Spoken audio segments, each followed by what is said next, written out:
Hi guys, welcome back to my channel. My name is Monette and this is my channel, Evolve with Monette. I am a professional intuitive empath and a lot of other things, but I want to jump right into the video today. This one was especially poignant for me, this experience. It was bittersweet in a way, what happened. And so I recently had to take a road trip, and if you've watched some of the other videos here, I had an out of state procedure that I had to do, and a girlfriend was like, "Let's just do a road trip," and she so sweetly volunteered to take me across, not across the country, but a 9 hour drive to where I had to go. And it was a wonderful opportunity to reconnect and all of that. This is a person who I call the Terminator. She is powerful. She's a businesswoman. She's intelligent. She lives with her heart. And that's what makes her so good at her job. But that aside, we have had a friendship for many, many years. And in that friendship, we have shared many things. And one of the things that we have shared was the loss of her brother. Her brother passed away before I met her, not long before, but before I met her. And I've known her for about 15 years. And so that loss was a poignant and powerful loss in her life that has caused her great pain and great consternation and depression and sadness because, as we all do when a loved one crosses over, we imagine, what could I have done to save them? What could I have done differently? How could I have managed this? And so throughout the years, her brother, while I will disclaim I am not a medium, but her brother has come through. Sometimes people do come through for me while I'm doing readings, or especially if I have a close friend. I feel like the loved ones kind of whisper to each other, like, go talk to Monette. She'll make sure they get the message. And in fact, I will make sure that they get the message. Um, it is a great joy of my life to be able to do that, even though, again, it is not my specialty per se, okay? Uh, but her brother had come through and many times and had come through to help me even heal things going on with my family members and things of that nature that I didn't understand, and he kind of gave his perspective in his wise way. Her brother's name is Jeremy, and Jeremy wanted his name to be known because Jeremy is a character. Um, but what happened on that road trip with two old friends driving through the night in the mountains, ridiculous, is that we lost reception. We're listening to Spotify. I was a DJ. I was doing a piss poor job, I might add. And we were starting to get sleepy because I was going through some emotional stuff. And so I was playing all of the saddest songs because that's what I do as an empath, and I love music, and I get a lot of downloads through music. So I was playing her all of these things as I was processing as we were driving up to this destination, to this state. And what happened was we couldn't get any reception, and she's like, "Oh, Mo, you got to do better. Monette, you got to do better. You got to get this together." And I was like, "Oh, I'm trying." And then we couldn't get anything. It was just dead. And then all of a sudden, wait, let me stop. We were talking about her brother, and for some reason, I had a message from him for her about him missing having fun with her and missing spending time with her in this manner. Like he was saying to me, I would be here with you guys and I'd be chilling and I'd be laughing and I'd be playing the music. And in fact, I should be playing the music. So I didn't think anything of it. We talked about it. She shared some memories that she had with him. And then we moved forward. And within a few seconds after a moment of silence between us, the silence that is so sweet that only long term friends can have, where no one has to fill the space. After a few moments of that, it was almost like there was a static scratch, like a shh, and the radio started playing. The radio that we had been trying to get playing for maybe 45 minutes, and it was just buffering, and no song would play all the way through, and it was just drama, started playing crystal clear, pristine music that was specifically for and from Jeremy. First song was Eminem, I'm Cleaning Out My Closet. I remember that because my friend started to cry and she said, Oh, this was one of his favorite songs, and he's talking about the relationship dynamic with mother and all of the healing, and it was very relevant to Jeremy's life while he was here.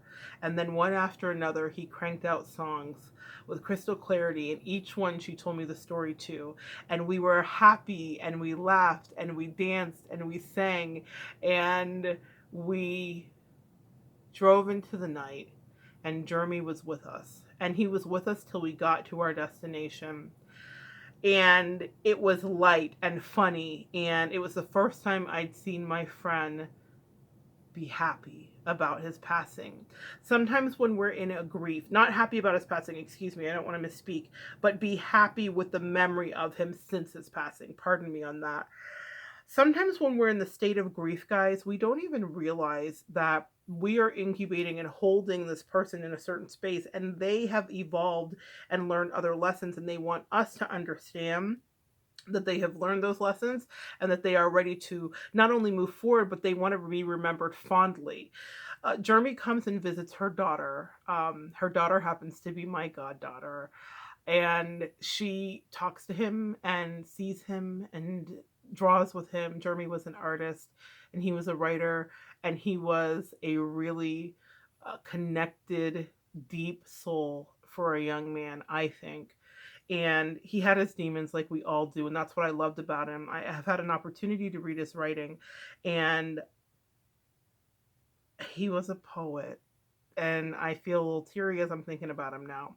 He was a poet. So, with the soul of a poet, he taught us a valuable lesson that night as we drove through the darkness into a morning and a dawn. He taught us that when we pass, we're here with you, and we want to have fun sometimes. We miss that. He said to me, I miss this.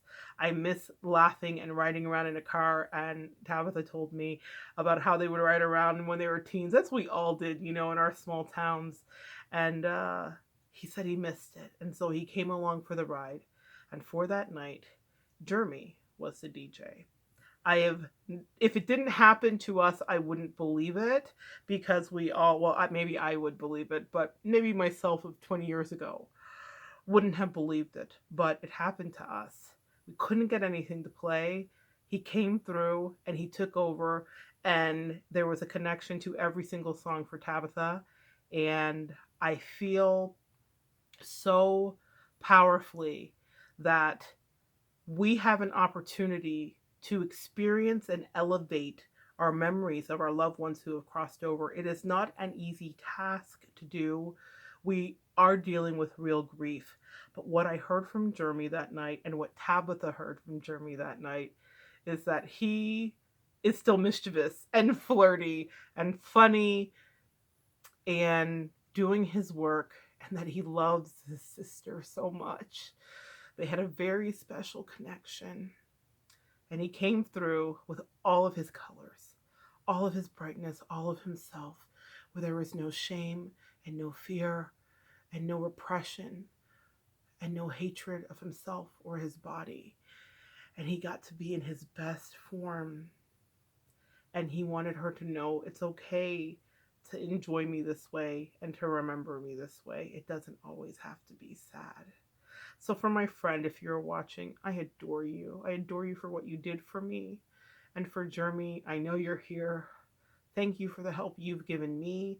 And for those that are watching that are dealing with grief, and you think, I'm never not going to cry when I think about them, please know they want you to have a different experience, because they said they want you to enjoy your life. Sometimes we're carrying guilt or shame about things we did or didn't do when loved ones were here. I hear it from my clients all the time. But the message that I understand is that they pop in and out of our lives. Then it's not always to remind us of the day that they left it. All right, guys. That is what I wanted to share. Jeremy, the DJ, and my gosh, was he an excellent DJ. Kept us alive, Jeremy, and you kept us awake, doing a much better job than my sappy, sad self was doing. Say hello to your loved ones that have crossed over today. Say hello to them with laughter. Say hello to them with vibrancy. Say hello to them and remember them for their perfume or the too much cologne they wore or the terrible jokes they told or the way they started a fight every Thanksgiving, and laugh and celebrate them. That's how you honor their legacy, and it's also how you evolve through the pain. I'm so glad that you guys joined me today. I want you to come back and we're going to continue to do the work. We're going to talk about our loved ones that have crossed, maybe some astrology, maybe some signs and angel numbers. So much here to discover together. See you soon.